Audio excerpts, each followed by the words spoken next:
লোকসভা নিৰ্বাচনৰ ফলাফলৰ পিছতে CPI-MLৰ ৰবি কুমাৰ ফাংচুৰ সংবাদ মেল সদ্য সমাপ্ত লোকসভা নিৰ্বাচনত 6 নং ডিফু সমষ্টিৰ ৰাইজে কংগ্ৰেছ দলক যিদৰে ভোটদান কৰিলে তাৰ বাবে জনতা কৃতজ্ঞতা জ্ঞাপন কৰিলে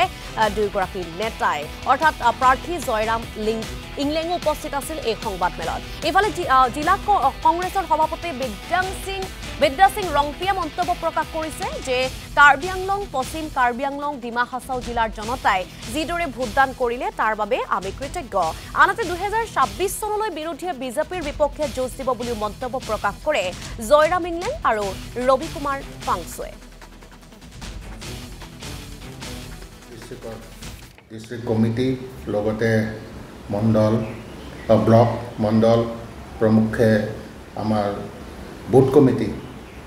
সকলোলৈকে আন্তৰিক শুভেচ্ছা জ্ঞাপন কৰিছোঁ আৰু শলাগিছোঁ যে ইমান অভাৱ অনাটনৰ মাজতো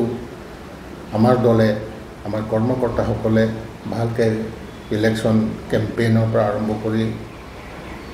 আপটো এই ৰক্ষণাবেক্ষণ দিয়াৰ লগতে কাউণ্টিঙলৈকে এজেণ্ট হিচাপে যিসকলে কষ্ট কৰিলে সকলোলৈকে মই ধন্যবাদ জ্ঞাপন কৰিছোঁ আৰু ইলেকশ্যন বুলি ক'লে হাৰ জিতটো থাকিবই এই হাৰ জিতটো যিহেতু বেলেগ বেলেগ দলৰ বেলেগ বেলেগ কেণ্ডিডেট থাকিব নিৰ্দলীয় থাকিব ঠিক তেনেকুৱা ধৰণে হাৰ জিতটো থাকেই কোনোবা এজনহে জিকিব পোষ্ট যিহেতু এটাই গতিকে হাৰ জিতটো থাকিবই গতিকে এইটো হাৰিলেও কথা নাই জিকিলেওতো ভালেই হয় কিন্তু কথাটো হৈছে কি যে গণতন্ত্ৰ প্ৰক্ৰিয়াটো আমি বিশ্বাসী গণতান্ত্ৰিক ৰাইজে যেটো বিচাৰিছে তেওঁলোকৰ মত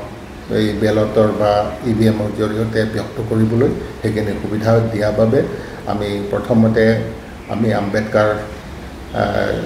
ডাঙৰীয়াক আমি ধন্যবাদ জ্ঞাপন কৰিছোঁ গণতান্ত্ৰিক ৰাইজৰ অধিকাৰটো বান্ধি দিয়াৰ বাবে আৰু মই দেখিছোঁ এইবাৰ ইলেকশ্যনত বিভিন্ন জাতি জনগোষ্ঠী যিমান সকলো শ্ৰেণীৰ মানুহ আছে সকলো শ্ৰেণীৰ মানুহে ভোটদান কৰিছে হয়তো আমি জিকা ভোটটো পাৰ্চেণ্টেজ হিচাপত আমি পোৱা নাই আমি হ'লেও 1,24,000 ওপৰত আমি ভোট পাইছোঁ যিটো জিকা ভোট নহয় কিন্তু আমাৰ ডাঙৰ পুঁজি এটা হৈ গ'ল আগন্তুক আহিবলগীয়া যিকোনো ইলেকশ্যনত প্ৰতিদ্বন্দ্বিতা কৰিবলৈ আমাৰ ডাঙৰ এটা পুঁজি